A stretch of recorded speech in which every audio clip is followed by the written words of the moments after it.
रामचंद्र जी जब चित्रकूट में जाते हैं तो उनका स्वागत कैसे हुआ और किसने किया? बहुत बढ़िया। चित्रकूट वासियों ने उनका स्वागत किया। तो जब रामचंद्र जी ऋषि भरद्वाज के आश्रम से आगे जा रहे हैं तो आगे आगे राम चल रहे हैं, बीच में माता जानकी चल रही हैं, पीछे पीछे लक्ष्मण जी चल रहे हैं। तो माता जानकी दूर से ऐसी सुशोभित हो रही हैं जैसे ब्रह्म और जीव के बीच में माया हो। जीव को ईश्वर से मिलाने के लिए माया आगे आगे चल रही हैं। हम सामान्य तौर पर कई दर्शनों में ये पढ़ते हैं कि माया जीव को ईश्वर से पृथक करती है, पर कुछ दर्शन ऐसे हैं जहां पर माया जीव को ब्रह्म से मिलाने में सहायक बनती है। तो ऐसे सुशोभित हो रही है जैसे जीव और ब्रह्म के बीच में माया चल रही है।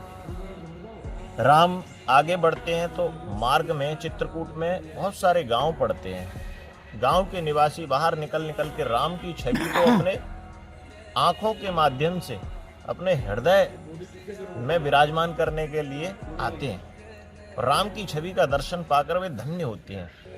वे राम को उन्होंने पहले कभी नहीं देखा था, लेकिन राम के गुणों को वो पहले से जानते हैं कि राम कौन है, कैसे उनके गुण हैं। यानी राम उनसे दूर थे, लेकिन उनके गुण उनके भीतर पहले से थे।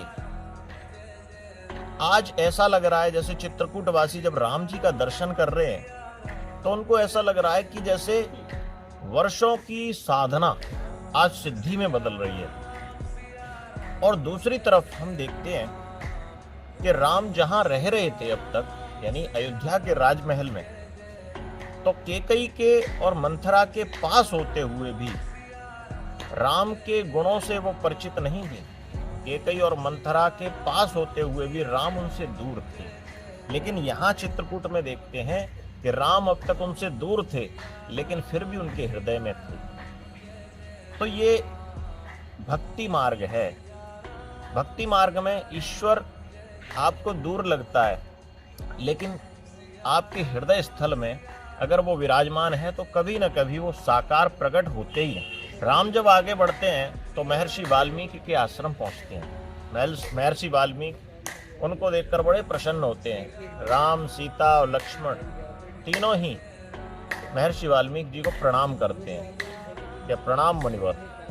महर्षि वाल्मीकि किंचित आश्चर्य में पड़ जाते हैं कि राम तुम यहाँ कैसे। राम ने जो बताया था कि हमारे यहाँ पर 4 पुरुषार्थों का बंटवारा हो गया, वो हमने पिछले वीडियो में उसका जिक्र किया था, उसकी चर्चा की थी। महर्षि वाल्मीकि त्रिकालदर्शी हैं, सब कुछ जानते हैं कि कौन सी घटना क्यों हुई और आगे क्या होने वाला है। उनको वरदान प्राप्त है नारद जी का, और उन्होंने अपने इतना सत्य का तप किया है कि उस सत्य से उनको सभी काल दिखने लगे।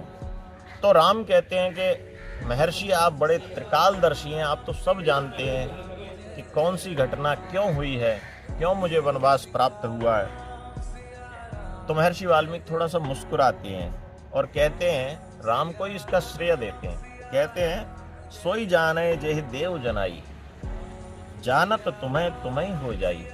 महर्षि वाल्मीकि कहते हैं कि भगवान आपकी इच्छा के बिना कोई किसी चीज को जान नहीं सकता।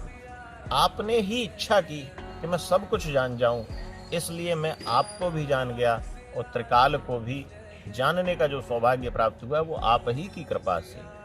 और आपका दर्शन करते करते, आपकी स्तुति करते करते आप जैसा ही व्यक्ति हो जाता है। राम जी आगे चर्चा में उनसे कहते हैं कि महर्षि मैं यहाँ पर निवास करने के लिए, इस स्थान पर कहीं निवास करने के लिए आया हूँ। आप मुझे कोई ऐसा स्थान बताएं जहां मैं रह सकूं। तो महर्षि वाल्मीकि कहते हैं, राम आप कहां नहीं हो, आप तो यत्र तत्र सर्वत्र विराजमान हो, कण कण में विराजमान हो। ऐसा स्थान आप मुझसे क्यों पूछ रहे हो कि मैं कहां रह सकूं? आप तो जहां इच्छा है वहीं रह सकते हो, तो आप कहां नहीं हो। तो यहाँ पर 2 बातें स्पष्ट होती हैं। पिछले वीडियो के माध्यम से हमने जाना था कि ऋषि भरद्वाज जी ने ये कहा था कि राम जो जिस रास्ते से आप जाओगे वो रास्ता सुगम बन जाएगा। और इस वीडियो में महर्षि वाल्मीकि कह रहे हैं कि राम तुम कहाँ नहीं हो। यहाँ पर राम के गुण को स्वयं ऋषि मुनि प्रकट कर रहे हैं, राम की महिमा को बता रहे हैं, राम की महत्ता को जन जन को बताने का प्रयास कर रहे हैं इन दोनों उदाहरणों के माध्यम से।